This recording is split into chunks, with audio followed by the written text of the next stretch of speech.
இப்போ இதில் வந்து 13 டிவைடட் பை 4ன்னு இருக்குது. அதனால் 13 பால்ஸ் நம்ம எடுத்துக்கணும்.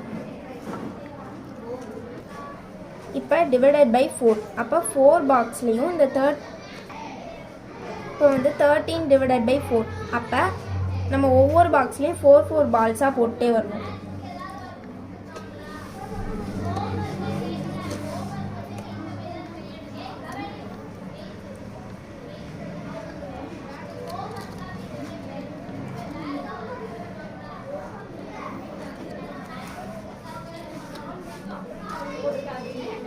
இப்போ இதை ஓப்பன்